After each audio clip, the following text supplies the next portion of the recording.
one punt a pretty consistent year as the punter. So kind of take me through maybe your preparation, your process. Sure. So I think after last season, I knew coming into this season that there would be competition at multiple spots, punter, kicker, and the kickoff spot. So really the whole offseason I trained all three pretty equally. I worked on field goals, worked on punts, worked on kickoffs, and that continued throughout training camp. I competed at all three, and I just wanted to give myself the best shot to see the field, and that's where I ended up. So it's worked out for me. I did it my last season at UCLA, and I hope to continue on the path I am this season. Last year, obviously the team kind of struggled with punting. Sure. Been curious, was that not an option for you last year? Did they ever approach you about punting because you've done so well this year? Sure. I think it's a combination of a lot of things. When you're in season and you're in form, you never really know what's going on. So from the outside looking in, I can see how it was a tough year for us punting. But I would say we had a lot of good guys who had put good stuff on tape and had played at a high level before. So it was just a matter of getting in that rhythm and that routine.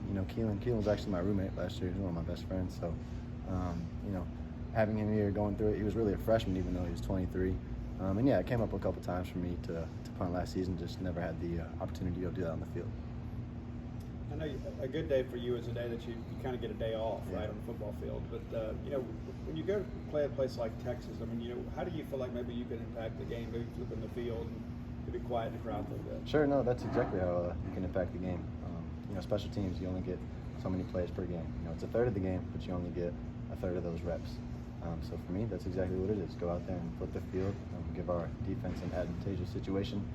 Hopefully get our offense the ball back in a good field position. And it's not just me. It's a snap, it's protection, it's the gunners, it's the coverage team. We all go out there and we do it together. It's not just me punting the ball. It's all of us working together, and we work really hard on it on Monday, Tuesday, Wednesday, all the way up until the game, and we hope to go do that on Saturday. You showed range last year when you did get to punt. Like the high altitude you're getting the ball now seems to be really improved in your hang time. Is that something you worked on all season? Yeah. I think you're always trying to find ways to improve, and anytime you can increase hang time while keeping the same distance, you're forcing fair catches, and your net punt goes up tremendously. So that's always something that you focus on, and I hope to only get better at that. Most modern-day punters don't try to go for yardage as much, but you seem like you have so much faith in your gunners and coverage that you're just going to let it rip. Yeah, we have dudes out here running super fast speeds. Our gunners are great. They've been tremendous, and they're a big reason why we're doing pretty well net-wise. So anytime I can give them some more time, the better it is. But they do a great job.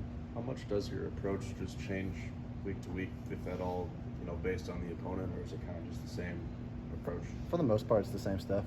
You got to look at what they do on film, their schemes, their blocks, their percentages, how much they hold up, how much they rush, things like that. Certain guys, they send. So little stuff like that you pay attention to so that you're aware of it during the game. For the most part, if you have a clean operation, good protection, and a good punt, take care of any look that they throw at you. You never get much attention, but talk about your snapper. He's giving you the Yeah, ball. no, Hayes is great. I know Hayes is a Mississippi boy.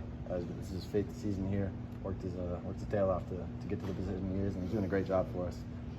He's just as big a part of it as I am as everybody else. So it's not possible without Hayes for sure.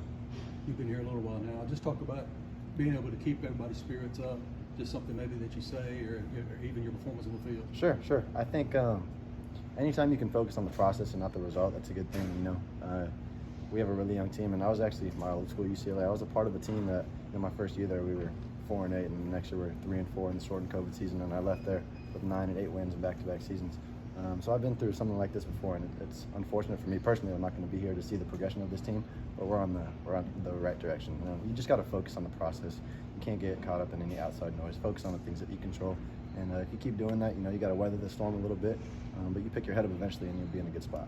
Do you check your stats after games? Do you want to know what you're averaging? Not typically. When we come in on Mondays, we have our numbers. So the stat that we try to focus on is net punting. So how do we are winning the hidden yardage? And that's all special teams. It's not just punt. And any part I can play in winning that hidden yardage battle, that's really what I try to focus on the most.